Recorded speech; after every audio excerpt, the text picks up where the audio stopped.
How's it going, everyone? Been a pretty busy couple weeks for me here lately. Been working on my bow setup, trying to get a heavier setup than I had in the past, and I've been posting on social media about it a little bit. Went from like a 405 grain arrow on my compound setup to a 665 grains. Huge increase in weight and quite a bit of difference in the speed of the arrows.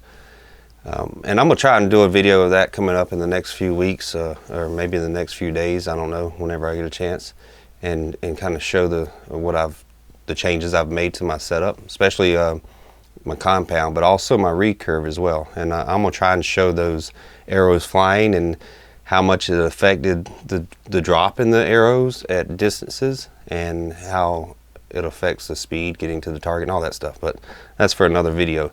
One of the other things I did recently was go on a scouting trip back up to North Dakota with my buddy Garrett Prawl, DIY Sportsman. And if you guys like to see some of that scouting, Garrett just published a video recently on his channel, so I'll put a link in the video details of this one, so you can go watch that if you like.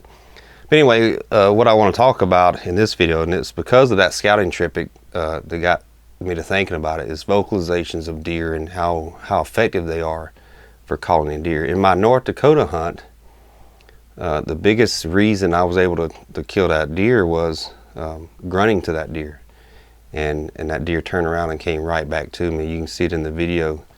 You know, there's a lot of things you can do in deer hunting, you know, rattling, snort, wheeze, all those other vocalizations. I call it vocalizations. Even if rattling, you're making sound and you're calling to the deer. But grunting is a lot of times gets overlooked, and it's a very effective tool. I like to call turkeys. I like to hunt turkeys, and calling is a aspect of hunting turkeys that I really enjoy. And I try to translate that over into deer hunting as well, because it is an effective tool. And I have some video clips here that I'm going to show you some examples of how well it works. Now, if you came to watch this video and expecting me to show how to kill big bucks, you're not going to find it here, because I'm not a big buck killer. I'm not very good at that. I am a pretty decent deer hunter, and I've collected some footage over the years. I don't film my deer hunts as much as my turkey hunts, but I've accumulated some footage that I think you guys will find interesting. So if you're like me and you just like to deer hunt, and you're hunting public land, and sometimes it's tough to get a deer in the bow range, some of this may help. Let's get into talking about grunting to deer and how effective it is. Now, I rate their effectiveness based on the season. Early season, late summer, you're getting into the beginning of September if the deer season comes in, or August, like in South Carolina if it comes in down there. North Dakota, late August, early September, depending on the year. That part of the year, or that part of the season, grunting is very effective. Some of the bucks are still in velvet. They're running in their bachelor groups to some degree. It's very effective for does and bucks. And so if I rated how effective grunting is, it's very high in the early season, late summer, early fall. And it kind of tapers off a little bit in how well it works calling in deer. You can still call deer in with grunting, but it tapers off quite a bit. And then it kind of ramps back up as you get into the rut.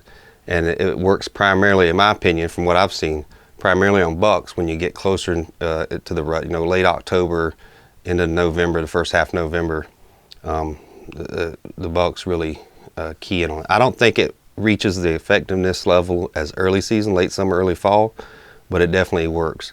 So let's get right into this. First clip we're going to look at is my North Dakota hunt. So I got this buck that comes out into the field, and at first he looks like he's heading towards me, and I'm just let him keep on coming. And so I thought this deer was going to continue towards me, but there was an antlered doe and a fawn out in the field. And I know it was an antlered doe because it had teats and it was tending to this fawn. But anyway, it headed over to them instead of coming to me. And so a little while later, the doe and the fawn headed off into the woods across the field, and that buck started to follow them. And kind of as a last resort, and the fact that I knew he showed some interest in the grunting earlier, plus it's early season, very effective tool in the early season, I let out a bunch of louder grunts. All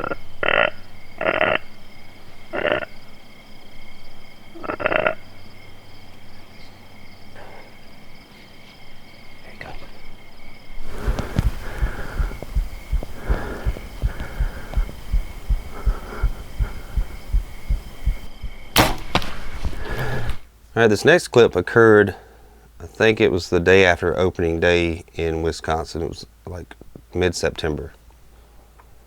And this small buck came across the field, and I wasn't interested in shooting this deer, but I always take advantage of opportunities to try and grunt him in, or just see if I can get the deer closer to me. So I grunted to this deer, and the first thing you notice is kind of his ear perks up, and then he looks in my direction.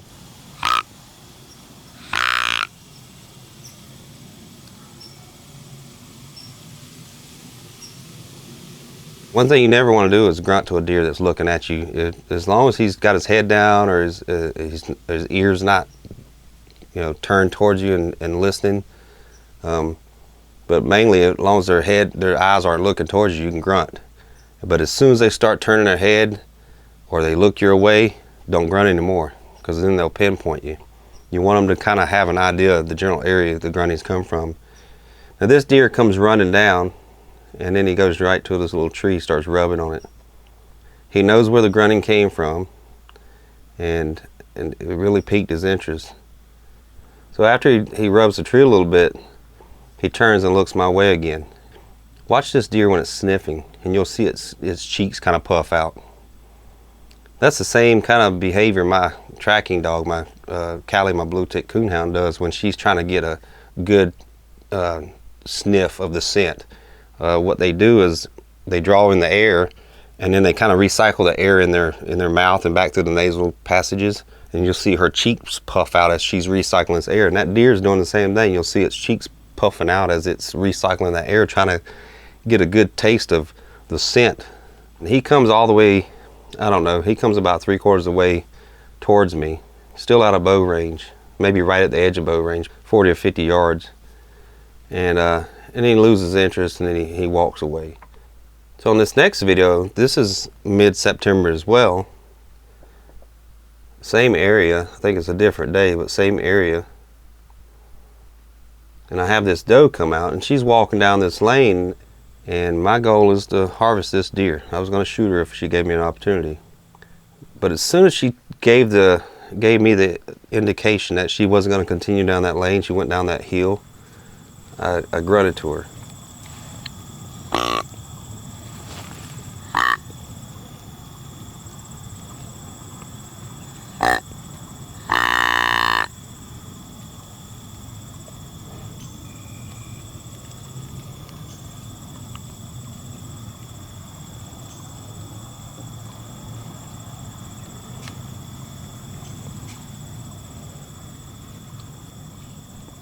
And you can see this deer, she keeps coming my way. She actually pinpoints, just from the few grunts I gave her, she pinpoints the exact tree I'm in, and actually walks right up on the tree. I never had a shot opportunity while she was coming in because of limbs and things.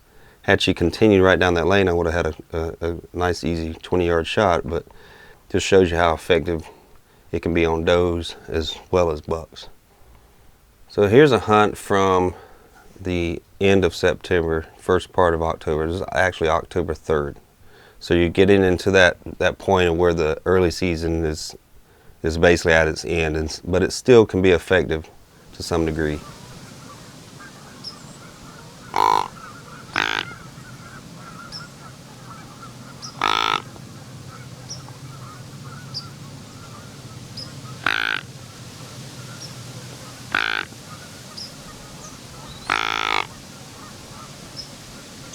This buck here, I saw it come out, and it was a buck that I decided I wanted to shoot. Pretty typical antler on one side and a wonky antler on the other. But anyway, I grunted and grunted and grunted to this deer, and trying to get it to notice my grunting. It was a long ways off, probably 300 yards or more. And I don't know how many times it heard me, but I could tell a couple times that it acted like it heard me grunting. And I just kept pouring it on. I finally had to put my main camera down because I wasn't really filming my hunts. I was just had my camera with me, and I'd stick it in my backpack. I just had it with me to film distant deer, and that's what this was. But as soon as it appeared this buck was headed towards me, I put my camera away, and I had a little action camera with me, and you'll see this deer finally commit. He gets close enough, and it heard that grunting, and it starts running to me.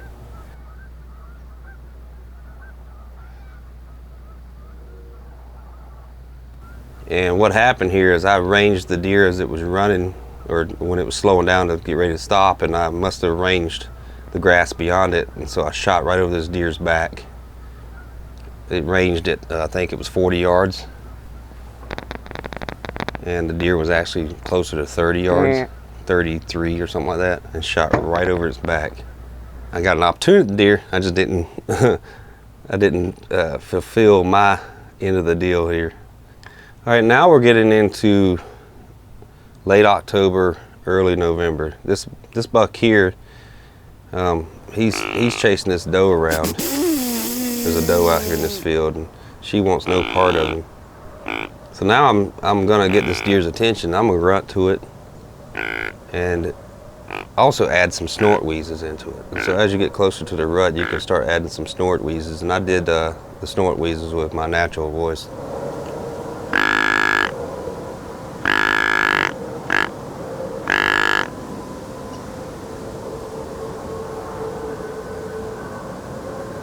And the combination of those grunts and that snort wheeze finally convinced that buck to come over where I was at.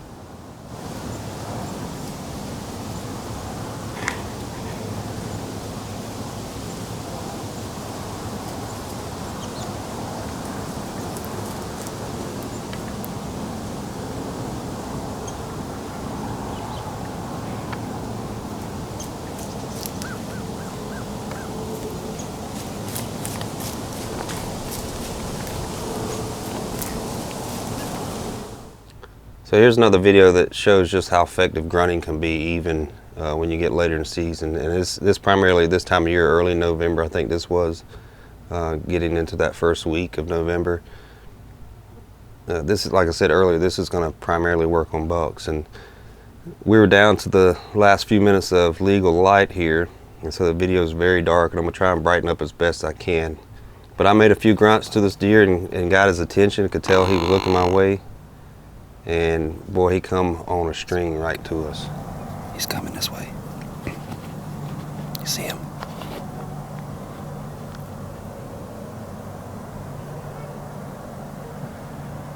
He's coming right down the trail. You see him? He's coming down the trail. Move real slow. He's coming quick.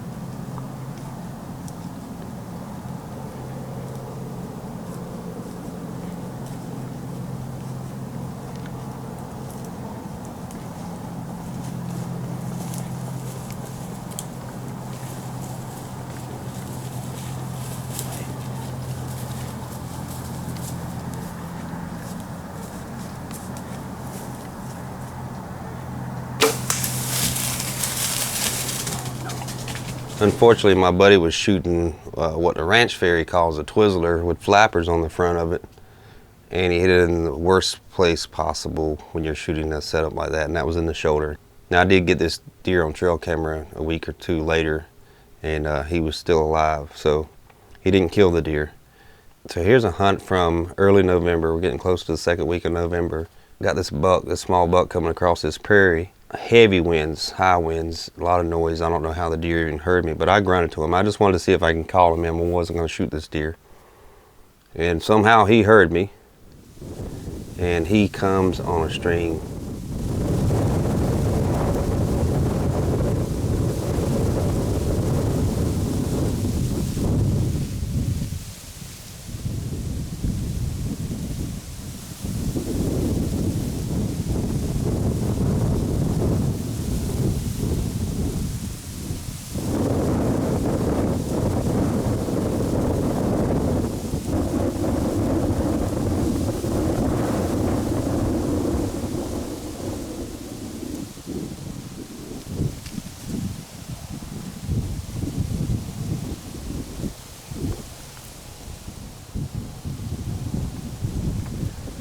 So I hope this video showed you just how effective grunting can be for deer. And you don't have to wait till the rut to do vocalizations and rattling and all that stuff. With rattling, I'd save it for closer to the rut. But as far as like grunting, your basic vocalizations, I see a lot of videos of people are out there hunting and they see deer at a distance. They don't make any attempt to call these deer.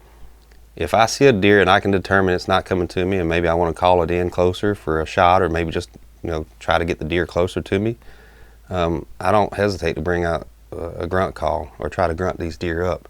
And make sure you're doing it when the deer is not looking your way, like I said earlier.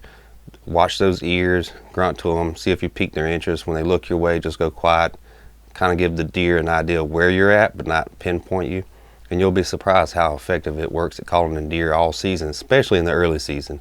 And if you're like me, you're out there trying to put some meat in the freezer, and you really don't care what you call in, you just want to call in a deer, give grunting a try. And I think this video just proved or showed you just how effective grunting can be.